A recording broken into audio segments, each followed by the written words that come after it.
ओम गणानां त्वा गणपतिगं हवामहे प्रियाणां त्वा प्रतिगं हवामहे निधीनां त्वा निधिपतिगं हवामहे वसु मह आमदानि गर्मधम त्वमयासि गर्भधम।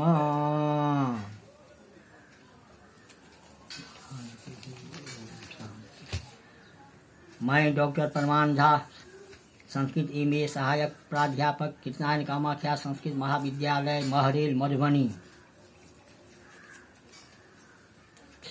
छात्र एवं छात्राओं,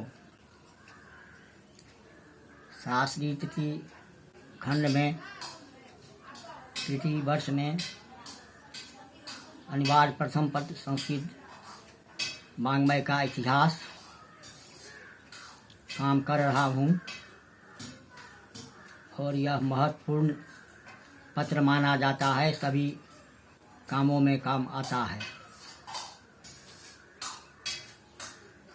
आज की तारीख 18 मई में आगे पाठ ले जा रहा हूँ। विषय अश्वघोष।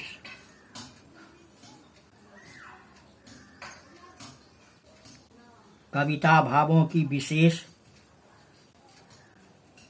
उद्बोधिका होने के कारण मानव को अभीष्ट कार्य में प्रवृत्त करने का सबसे महत्वशाली साधन है।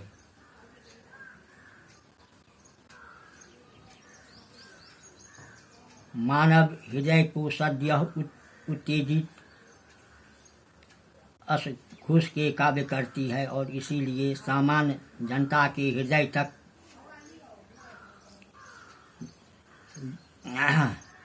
दर्शन तथा धर्म के दुरूह तथ्यों को पहुँचाने के लिए धर्म प्रचारक बहुत पुराने समय से कविता का सहायता लेते आए हैं और आज भी लेते हैं।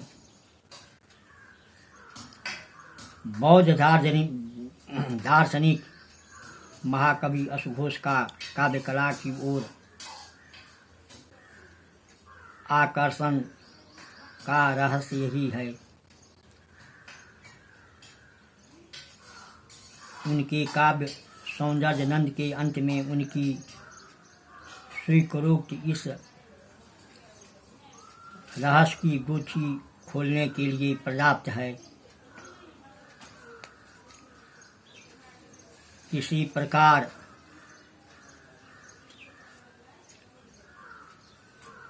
कड़वी दवा को हृदय बनाने के लिए उसे मधु से मिलाने की जरूरत होती है, उसी प्रकार पाठकों को धार्मिक तत्वों को सद्यः ग्रहण करने की दृष्टि से मोक्ष धर्म के पदार्थ काव्य के द्वारा प्रकट किए गए हैं। यथा इत्येखा व्यपुशान्तये नो रतये मोक्षात् गर्भाकृति श्रोतनाम ग्रहणार्थ मन्य मनसाम काव्योपचारात् कृता यन मोक्षात् कृत मन्यत्र ही मया तत् काव्य धर्मात् कृतं पातुम तिक्त मी मोक्षदम मधुयुक्तम हिदम कथम स्यादिति। सौंदर्यनंद। यह पद्य अश्वघोष की काव्य कला की ओर प्रवृत्त भावना का एक स्फुट परिचायक है। वे मुख्यतः दार्शनिक हैं। दार्शनिक की तार्किक भाषा में बौद्ध धर्म के मान्य सिद्धांतों के प्रतिपादक बौद्ध आचार्य हैं, परंतु अपने उपदेश क्षेत्र के विस्तार के निमित्त ही उन्होंने काव्य मार्ग का आश्रय ग्रहण किया है। अश्वघोष की यह स्वीकृति इनके काव्यों के आलोचकों को उनकी समीक्षा करने में एक नई दृष्टि निसंदेह प्रदान करती है।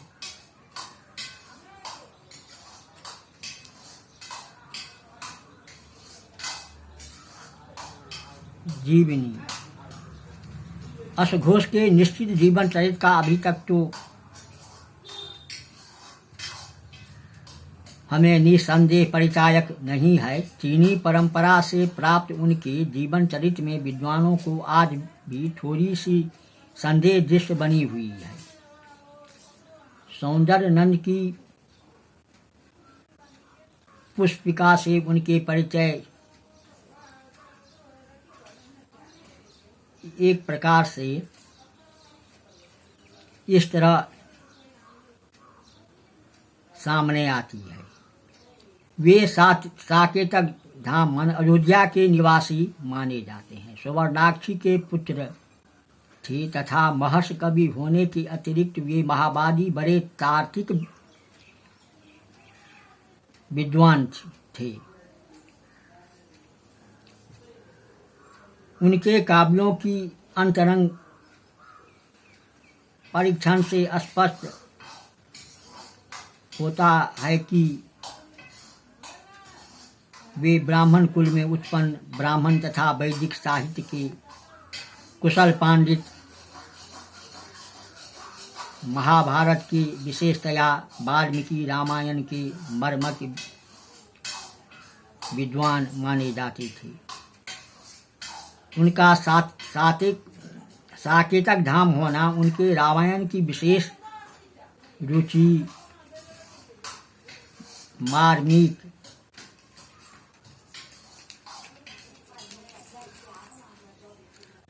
अध्ययन तथा व्यापक प्रभाव का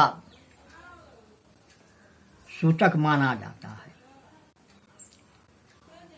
चीनी परंपराएं उन्हें कनिष्क के साथ अकाट्य रूप से संबंध बतलाती है। कहा जाता है कि महाराज कनिष्क ने पाटलिपुत्र पर आक्रमण कर जब तत्कालीन मगध नरेश को अपने शक्ति संपन्न बल के सहारे पराक्रांत किया, तब ये केवल 2 शर्तों पर छोड़ दिया। प्रथम तो भगवान तथागत के व्यवहित भिक्षा पात्र का ग्रहण कर, दूसरी थी उनके राजकवि अश्वघोष का पुरुषपुर में निवास की प्रतिज्ञा। राजा कनिष्क ने इन दोनों शर्तों को मानकर प्रबल शत्रु के चपेटाघात से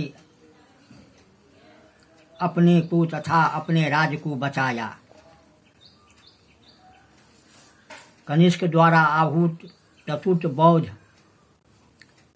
संगीत की प्रतिष्ठा तथा अध्यक्षता का गौरव अश्वघोष को ही प्रदान किया जाता है।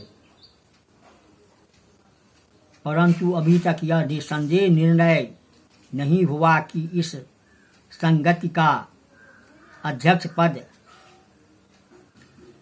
महाअष्टवीर पार्श्व ने ग्रहण किया था अथवा महावादी महाकवि अश्वघोष ने। वैभाविक संप्रदाय के प्रमाण ग्रंथ, विभाषा, नाटक, महाभाष्य ग्रंथ के निर्माण के कारण यह संगीत बौद्ध धर्म के इतिहास में चिरस्मरणीय रहेगी। अश्वघोष को धार्मिक भावना सर्वातिवादी संप्रदाय की ही थी। इसका संकेत विभाषा की रचना में प्रयोजक होने से भी हमें मिलता है। कनिष्क के साथ संबद्ध मातृतेज कवि के ऊपर असघोष की कविता का विपुल प्रभाव होने के कारण महाकवि असघोष को कनिष्क के समकालीन अथवा किंचित पूर्ववर्ती भी मानने में किसी भी प्रकार का ऐतिहासिक विप्रतिपत्ति नहीं है। अतः असघोष का समय प्रथम शताब्दी के पूर्वार्ध में सामान्यतः माना जा सकता है।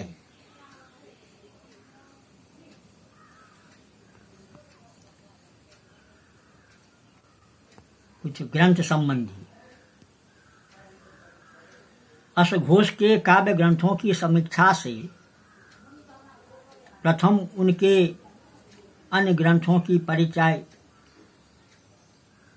पाना आवश्यक है। ब्रजसूची उपनिषद नामक ग्रंथ असघोष की रचना माना जाता है, परंतु इस ग्रंथ में किया गया वर्ण व्यवस्था का भीषण खंडन कवि की ब्राह्मणों के प्रति पूज्य भावना से कदमक मेल नहीं रखता। चीनी परंपरा भी इसे धर्म कीर्ति का ग्रंथ मानती है। फलतः ब्रज सूची को असघोष की निसंदेह रचना के हम पक्ष पाती नहीं है। गांडवी स्तोत्र की भी यही दशा है। 29 लंबे लंबे अष्टकधरा छंद में निबद्ध यह स्तोत्र काव्य बुद्ध भगवान तथा बौद्ध मठों में व्यवहित घंटा की स्तुति में है। इनकी रचना कश्मीर में ही हुई थी। यहाँ की राजनीतिक दशा में अव्यवस्था का राज्य था। भाषा तथा शैली के स्पष्ट विरोध में यह बुद्ध चरित्र की रचयिता की रचना नहीं मानी जा सकती। बौद्ध धर्म के उपदेशों को सुगमता से हृदयंगम करने के लिए अनेक प्राचीन आख्यायिकाओं का संग्रह ग्रंथ सूत्रालंकार असघोष की रचना माना जाता था।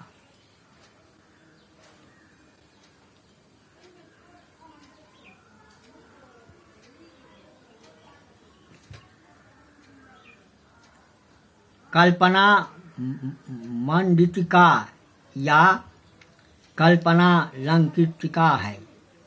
अब स्वादन तथा जातक की शैली पर अलंकृत काव्य रूप से निबद्ध यह ग्रंथ कथाओं का संग्रह है, जो बौद्ध धर्म की प्रचार बुद्धि से ही निबद्ध किया गया है। अभी तक यह अधूरा ही मिलता है। युवान च्यांग के कथानुसार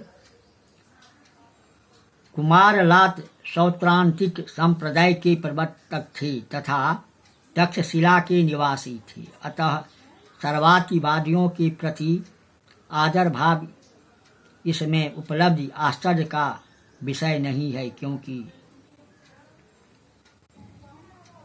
सौत्रांतिकों का वही मूल स्थान था जो कथाओं में कनिष्क की मृत्यु का निर्देश मिलता है। अतः इसकी रचना कनिष्क की मृत्यु से पूर्व अर्थात द्वितीय शतक में पूर्व अनुमति नहीं हो सकती। चित्र साहित्य में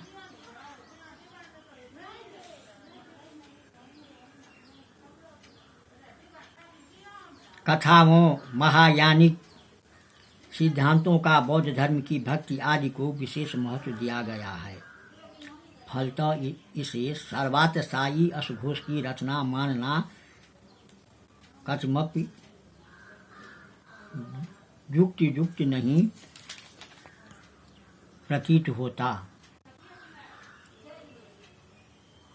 इस ग्रंथ के द्वितीय अभिमान के आधार पर विश्वास होता है कि इसका नाम सूत्रालंकार रख दिया।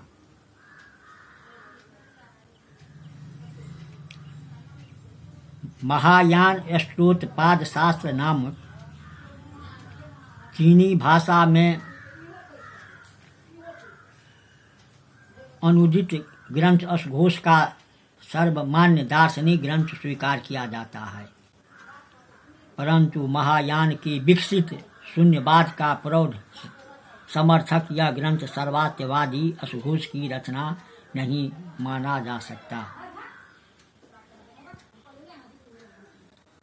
अशघोष की धार्मिक प्रवृत्ति तथा विश्वास महायान के तत्वों की ओर कछमप नहीं है। उनके अनुसार बुद्ध धर्म का मेरुदंड है। बुद्ध भगवान के प्रति अटूट श्रद्धा उनके आचार प्रधान धर्म के गाढ़ विश्वास तथा योग की साधना है। अशघोष का धार्मिक विश्वास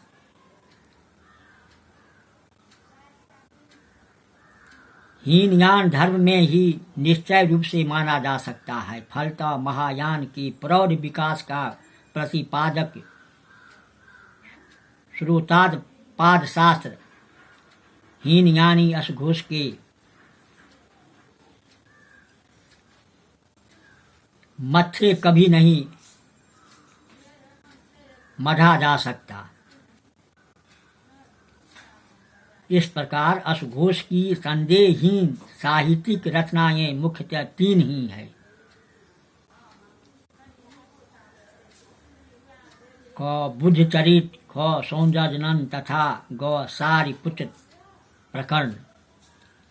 इनमें प्रथम दो महाकाव्य हैं तथा अंतिम नाटक है। बुद्ध चरित तथागत के निर्मल सात्विक जीवन की सरल तथा सरस विवरण है, तो सौंदर्यनंद गौतम बुद्ध के ही सौतेले अनुज सुंदरनंद के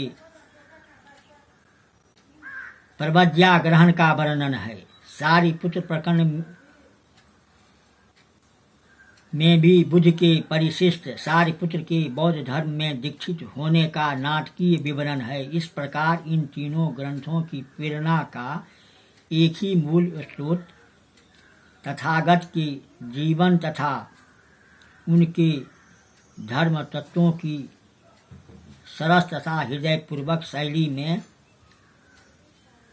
आस्तिक जनता हृदय तक पहुँचाने की भव्य तथा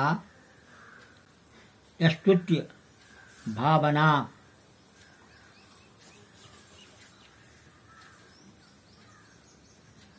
इन तीनों में केवल सौंदर्यनंद ही पूरे रूप में मूल संस्कृत में उपलब्ध है।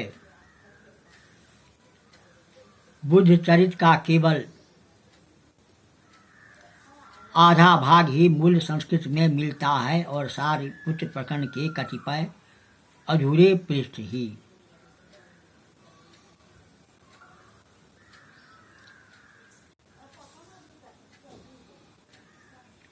गंडी स्त्रोत गाथा चीनी अनुवाद के आधार पर इसका संस्कृत में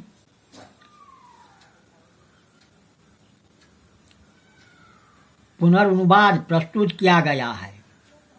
वह गीत काव्य है और अपने विषय और शैली की दृष्टि से अशघोष के सर्वथा अनुकूल है। मध्य एशिया से प्राप्त ग्रंथों में एक प्रतीक नाटक के कतिपय अंश उपलब्ध हुए हैं, जिनमें ग्रंथाकार का नाम न होने पर भी सारिपुत्र प्रकरण के साथ ही एक ही हस्तलेख में उपलब्ध होने से अशघोष की रचना माना जाता है। इसमें शांत रस का प्राधान्य है। कतिपय पात्र जैसे बौद्ध और उनके शिष्य जो ऐतिहासिक पात्र है,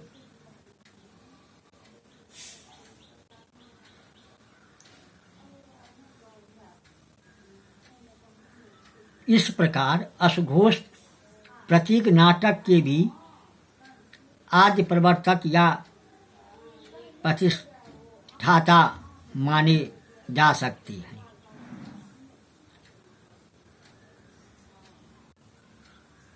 बुद्ध चरित असघोष का कीर्ति स्तंभ है। बुद्ध चरित जो दुर्भाग्यवश मूल रूप में केवल आधा ही मिलता है, इसके चीनी तथा तिब्बती अनुवाद में इस महाकाव्य के पूरे 28 सर्ग मिलते हैं, परंतु संस्कृत में दूसरे सर्ग से लेकर 13वां सर्ग तक ही ग्रंथ उपलब्ध होता है। आदिम सर्ग तथा 3/4 भाग तथा 14वें सर्ग का केवल 1/4 भाग मिलाकर ग्रंथ के मूल रूप ही इतिश्री करती है। महाकाव्य का आरंभ होता है बुद्ध के गर्भाधान से और अंत होता है अस्थि विभाजन से उत्पन्न कलह, प्रथम संगत तथा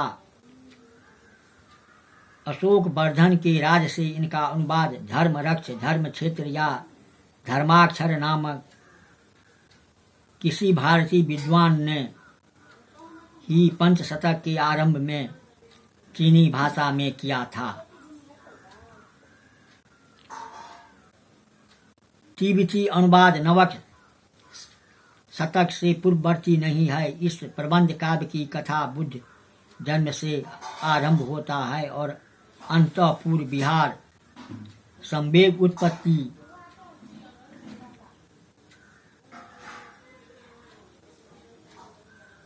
अभिनिष्क्रम छंदक विसर्जन तपोवन प्रवेश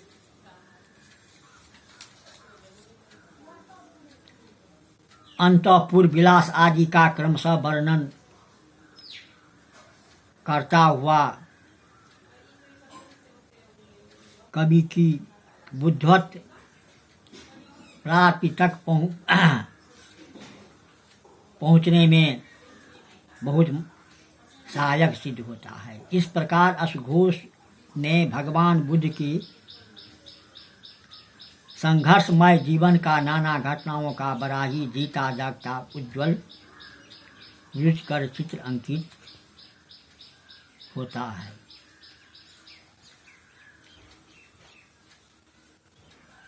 सौंदर्यनंद इस महाकाव्य में 18 सर्गों में निबद्ध सौंदर्यनंद यौवन सुलभ उद्यम काम तथा धर्म के प्रति जागृत प्रेम के विषम संघर्ष का भव्य भाषा में चित्रित एक अद्भुत रूप में किया गया है, जो काव्य सुलभ गुणों की दृष्टि में बुद्ध चरित्र की रुक्षता से कहीं अधिक स्निग्ध सरल तथा सुंदर है।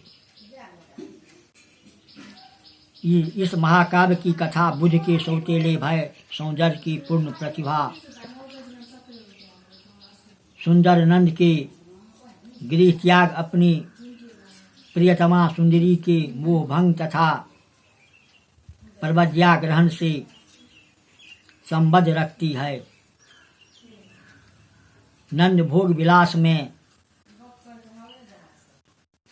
आकंठ मग्न एक सुंदर राजकुमार है तथा उसकी पत्नी सुंदरी नितांत प्रतिव्रता सुंदरी है।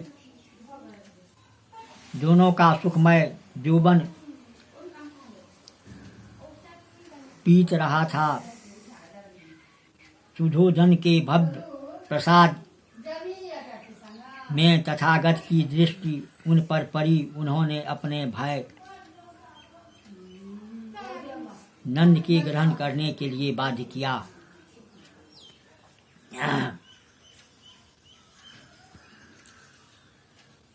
इस तरह संस्कृत वाङ्मय का इतिहास जो अनिवार्य प्रथम पत्र है वह बहुत उपयोगी वस्तु है। छात्र एवं छात्राओं कवि और उनका काव्य संबंधी का अध्ययन करना परमावश्यक है।